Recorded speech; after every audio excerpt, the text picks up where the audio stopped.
महाकारुणी सम्यक संबुद्ध बोधिसत्व परम पूज्य डॉक्टर बाबा साहब अम्बेडकर मंचासीन विराजमान पूज्य भंते जी, इन्हें मैं अपना अभिवादन करता हूं।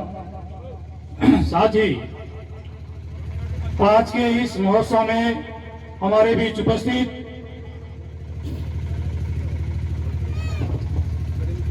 राजकुमार अहिरवार साहब, हमारे बीच उपस्थित आलमचंद जी, तहसीलदार साहब, डॉक्टर राजेश सोनगरा जी, चिंतामन बगारे जी, बुद्धिस्ट सोसाइटी के जिला महासचिव अशोक पाटिल जी, उपनारे जी, राष्ट्रीय बौद्ध महासभा के प्रदेश संगठक कमलेश जी बोध, हमारे ये आयोजन समिति के साथ में सीहोर जिले की बुद्धिस्ट सोसाइटी ऑफ शाखा के बांगरे जी, सुनील शेरिया जी, महिला मंडल के समस्त पदाधिकारी आए और अभी अभी हमारे बीच उपस्थित हुए मिलिंद बोध जी, हमारे बीच उपस्थित है अनिल गोलाई जी, एक बौद्ध चिंतक है, लेखक है। मैं आप सभी का सप्रेम जय भीम करता हूं। साथ ही इस मेला समिति, सारू मारू मेला समिति को भी बहुत बहुत साधुवाद देता हूं। हमारे डॉक्टर BS बगाना जी, विनोद कुमार चौधरी जी, धरीन्द्र सिंह मेहरा जी, संतोष कुमार भड़कनी जी, रामानंद यादव जी, हमारे पेठारे जी, ये लोग एक माह पहले से इस प्रोग्राम के लिए व्यवस्था करते हैं, शासन स्तर पर संपर्क करते हैं, सारी अनुमति लेके और ये प्रोग्राम का एक ऑर्गेनाइज करते हैं। मैं उनके समस्त कार्यकर्ताओं को भी साधुवाद देना चाहता हूं। आप सबको विदित है कि सारू मारू तथागत बुद्ध के दो प्रमुख शिष्य थे, सारिपुत्र और महामौगल्यायन। तथागत बुद्ध के बाद इन दोनों शिष्यों ने बुद्ध धम्म का प्रसार विसार बहुत जोरों शोरों से किया। हमारे बुद्ध धम्म के प्रचारक माने जाने वाले महान राजा सम्राट अशोक द्वारा तथागत बुद्ध के करीबन 250 वर्ष के बाद जब तीसरी संगति हुई थी, इस तीसरी संगति में 84,000 बुद्ध विहारों का निर्माण करा गया। बड़े बड़े जहां जहां तथागत बुद्ध के पदचिन्ह गए वहां पर स्तूपों का निर्माण किया गया। जहां जहां महामौगल्यायन सारिपुत्र जी पहुंचे थे वहां पे भी उनके अस्थि स्तूपों का निर्माण करा गया। और यह रूट उज्जैनी नगरी का सांची से होते हुए रूट हुआ करता था, जिसमें आपका सांची, उदयगिरी, सारू मारू, उज्जैनी एक रास्ता था। और ये क्रांतिकारी कार्य करके आज ने आप मेला करके ये तथागत बुद्ध के विचारों को जागृत करने का जो कार्य, महान कार्य किया, मैं आप सभी को इस मंच के माध्यम से सल्यूट करता हूं। और इसके साथ साथ में एक बात भी आप सबसे कहना चाहता हूं। देखिए, अभी हमारे राजू भारती जी ने बहुत ही अच्छा एक मैसेज दिया। हम कम से कम भारतवर्ष में 25% लोग अनुसूचित जाति के लोग हैं।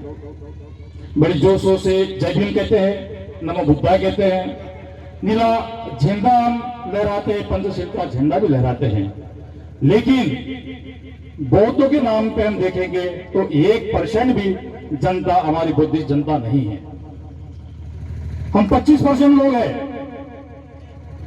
और इस सब के लिए हमको बाबा साहब द्वारा 14 अक्टूबर 1956 को जो धम्म दीक्षा दी थी उसको याद करना होगा। हम सब एक ही वंशज है। ये जरूर है कि हमारे बुद्धिस्ट सम्राट देवदत्त, जिनकी हत्या पुष्पमित्र शुंग द्वारा की गई थी, उसके बाद हमारे भिक्षुओं पर जो अत्याचार हुए, हमारे बुद्धिस्टों के ऊपर जो अत्याचार हुए, उस समय हमने मजबूरन गुलामगिरी पत्कार ली थी, गुलामगिरी स्वीकार कर ली थी।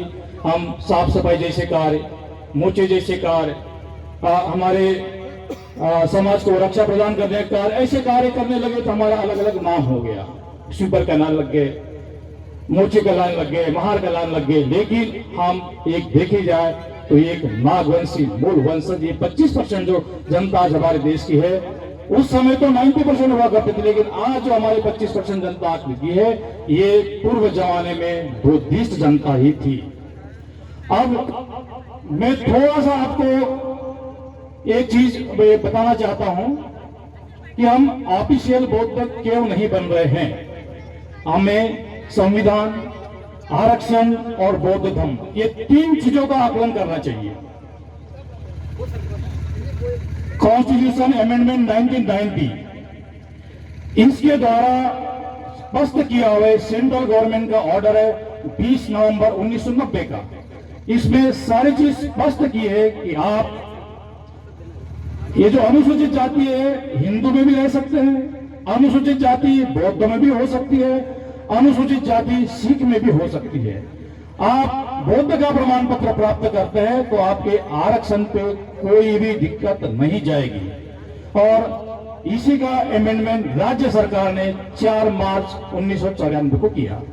बीच में छत्तीसगढ़ का डिवाइडेशन हुआ, उस समय जरूर ये हमारी सरकार इसके लागू नहीं कर पाई थी, लेकिन महाराष्ट्र में लागू हुआ, छत्तीसगढ़ में लागू कर दिया। हमें इस तरफ पे भी बढ़ना पड़ेगा, क्योंकि हम हिंदू लिख के हमारे हिंदू राष्ट्र की जो संरचना है उसके भागीदार बन रहे हैं। हिंदू राष्ट्र की ओर जा रहे हैं, क्योंकि हिंदू पॉपुलेशन बढ़ रहा है तो हमें बुद्धिस्ट पॉपुलेशन बढ़ाना होगा। इसमें अनुसूचित जाति लिखते हम बौद्ध का प्रमाण पत्र प्राप्त कर सकते हैं। ये सरकार के ऑर्डर्स है। कई प्रमाण पत्र आपके यूपी में ग्वालियर, मुरैना, दतिया इनमें बनाए हैं, और इसके लिए बुद्धिस्ट सोसाइटी ऑफ इंडिया इनके पास में सारा लिटरेचर है। आप इस संस्था के सदस्य बने, इस लिटरेचर को समझे और मेरी बात को थोड़ा आपको अंतर गहराई तक इसको समझना पड़ेगा।